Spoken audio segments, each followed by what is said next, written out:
Assalamualaikum warahmatullahi wabarakatuh. Perkenalkan, nama saya Kasya Jevanya Aurelia dari kelas 12 IPA 5. Di sini saya akan melakukan percobaan korosi pada paku. Tujuan praktikum ini adalah mengetahui faktor-faktor penyebab terjadinya korosi pada paku dan mengetahui faktor-faktor apa saja yang dapat mencegah terjadinya korosi pada paku. Korosi adalah proses rusaknya logam akibat logam tersebut berubah menjadi senyawa lain melalui reaksi redoks dengan lingkungannya, sehingga nilai fungsi serta estetikanya tidak sesuai harapan. Istilah perkaratan lebih dikhususkan untuk logam besi yang mengalami korosi. Peralatan yang terbuat dari besi jika mengalami perkaratan akan menjadi tidak kuat, karena senyawa karat besi bersifat rapuh dan warna yang tidak menarik.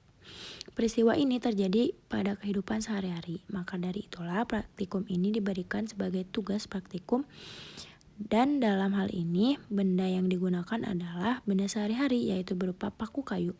Paku merupakan benda yang sering digunakan ketika pembangunan properti atau produk lainnya. Maka dari penggunaan yang luas dalam kehidupan sehari-hari, paku yang berbahan besi mempunyai kelemahan berupa korosi. Paku yang mengalami korosi akan kehilangan nilai jual dan sekaligus membahayakan.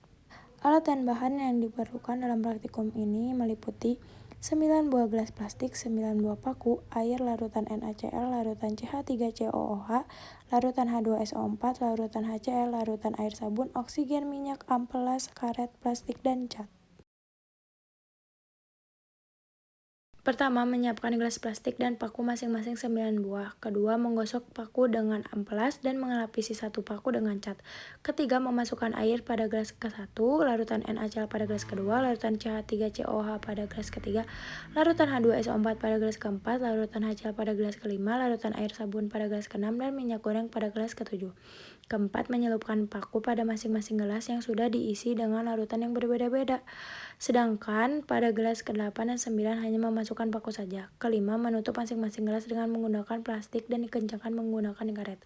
Untuk gelas ke-1, 8 dan 9 dibiarkan terbuka. Keenam, menyimpan dan mendiamkan gelas plastik tersebut selama 5 hari. Ketujuh, mengamati dan meneliti, kemudian mencatat setiap perubahan yang terjadi pada paku tersebut selama percobaan. Kedelapan, mencatat hasil pengamatan pada tabel yang telah disediakan. Jalin dengan indah untuk menguraikan maksud hati, ku beranikan diri untuk memulainya. Tapi mengapa bibirku tak dapat bergerak, terasa berat. Awalnya hati ini, bila ku ingat saat itu, kami hanya saling berpandang dan terdiam terpaku. Awalnya dirimu yang menyaksikan segalanya. Oh bulan, tolonglah daku, katakan padanya, ku cinta dia.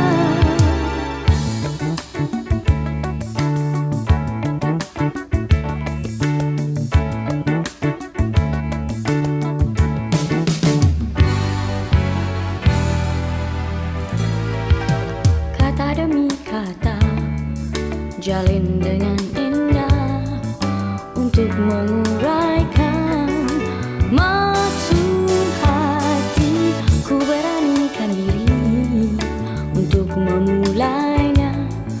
Tapi mengapa bibirku tak dapat bergerak, terasa berat. Awalnya hati ini, bila ku ingat saat itu, kami hanya saling berpandang dan terdiam terpaku. Oh bulannya dirimu yang menyaksikan segalanya. Oh bulan, tolonglah daku, katakan padanya, ku cinta dia.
pertama, wadah manakah yang mengalami korosi paling cepat? Berikan alasannya.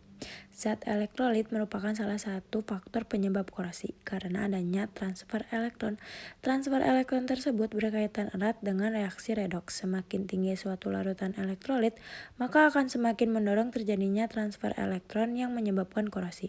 Asam kuat seperti H2SO4 merupakan oksidator kuat. Semakin tinggi konsentrasi H2SO4, maka semakin banyak karat yang dihasilkan. Proses korosi ini sering melibatkan pembentukan gas hidrogen dan senyawa-senyawa logam sulfat yang dapat merusak struktur paku. Pertanyaan kedua, wadah manakah yang mengalami korosi paling lambat? Berikan alasannya. Larutan cuka atau CH3COOH memiliki sifat asam lemah sehingga tidak sekuat asam kuat yang dapat menyebabkan korosi pada logam seperti paku. Sifat asam lemah cuka membuatnya kurang agresif terhadap logam sehingga tidak menyebabkan reaksi korosif yang signifikan. Sehingga larutan CH3COOH sulit mengalami korosi ditambah dengan wadah atau tempat yang tertutup. Pertanyaan ketiga, paku manakah yang mengalami korosi dan tidak mengalami korosi? Jelaskan. Paku yang mengalami korosi adalah paku yang terdapat pada gelas yang berisi air, larutan H2SO4, larutan HCl1 molar, air sabun, larutan NaCl, dan larutan CH3COOH. Sedangkan paku yang dibiarkan dengan oksigen, paku yang dicat, dan paku yang berada pada minyak goreng tidak mengalami korosi. Hal ini disebabkan faktor-faktor penyebab korosi meliputi kadar air di sekitar logam, larutan atau zat elektrolit, permukaan logam yang tidak rata, suhu, dan kontak dengan oksigen.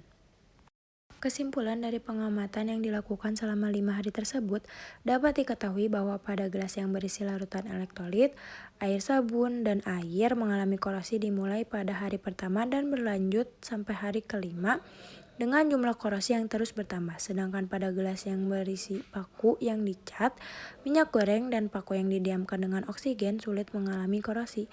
Pada paku yang mengalami korosi memiliki kecepatan korosi yang berbeda-beda pada setiap cairan.